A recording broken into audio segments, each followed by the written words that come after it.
Department ద్వారా ఏదైతే మేము విద్యార్థులకు యువతకు కోచింగ్ ఇవ్వడం మరి దానికి జాతీయ అవార్డు గుర్తింపు రావడం స్క్వాచ్ అవార్డు కూడా మాకు రావడం చాలా గర్వంగా ఉంది.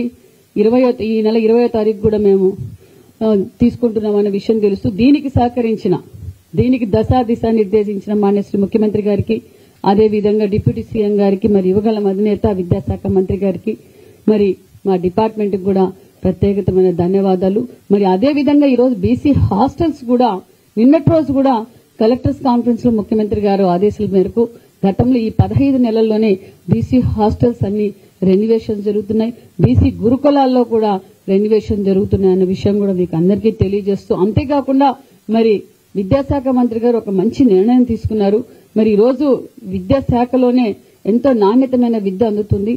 మరి ఒక పక్క ఐటీ రంగంలో ఒక పక్క పరిశ్రమలు తేవటం, యువతకు ఏదైతే మాట ఇచ్చామో 20 లక్షల ఉద్యోగాలు దాన్ని పరిగణలోకి తీసుకోవడం, దానితో పాటు ఈరోజు ఆల్ వెల్ఫేర్ హాస్టల్స్ తో పాటు మిడ్ డే మీల్స్ కావచ్చు, మరి డొక్కా సీతక్క భోజనం కావచ్చు, మరి సూపర్ ఫైన్ రైస్ ఇవ్వటం వల్ల విద్యార్థుల్లో నిజంగా చాలా ఆనందంగా ఉన్నారనే విషయం కూడా తెలియజేస్తుంది. ఎందుకంటే నాణ్యతమైన విద్యతో పాటు నాణ్యతమైన భోజనం కూడా బడుగు బలహీన వర్గాల బిడ్డలకు చేరాలనే గొప్ప సంకల్పంతో మరి యువగళం అధినేత నారా లోకేష్ బాబు గారు కూడా దీన్ని అమలు పరచడం కూడా చాలా బాగుందనే విషయం కూడా మీకు తెలియజేస్తూ, మరి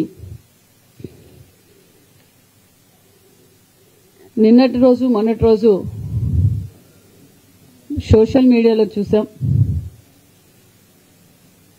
మాఫింగ్ చేయడం మాకు అలవాట్లేదు.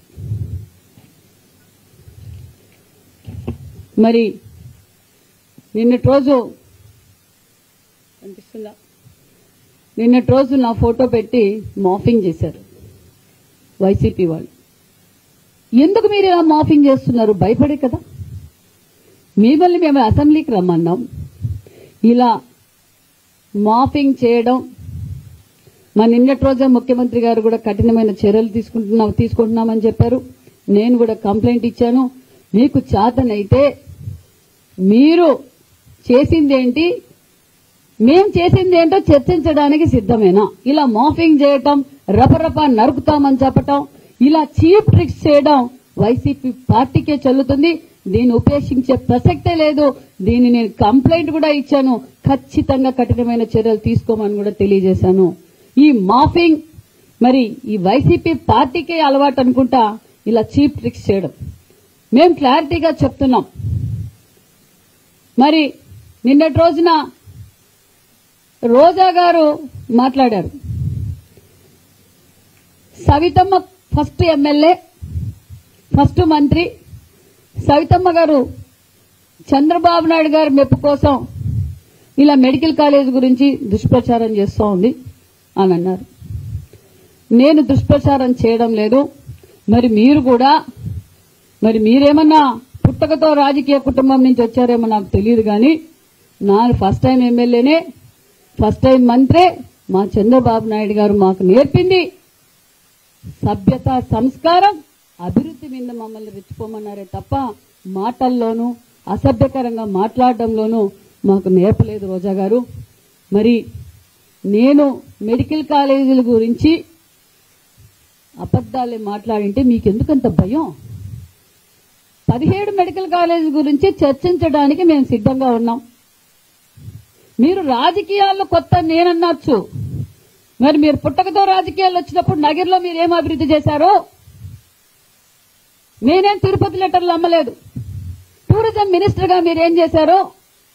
మరి మీరు చైర్మన్ గా కూడా పనిచేశారు. ఏపీఐసీసీకి చైర్మన్ గా ఏం అభివృద్ధి చేశారో 5 సంవత్సరాలుగా మీరు చర్చించడానికి సిద్ధమైతే, మీరు సిద్ధం కాకపోయినా ఒక్కొక్కరు చిట్టా తీస్తున్నారు. చట్టం తన పని తను చేసుకుంటూ పోతుంది. మరి నేను ఈ 15 నెలల్లో మా డిపార్ట్మెంట్ కి నేనేం చేశా? బీసీ వెల్ఫేర్ లో నేనేం అభివృద్ధి చేశా? నా నియోజకవర్గాన్ని ఏ విధంగా అభివృద్ధి చేశా?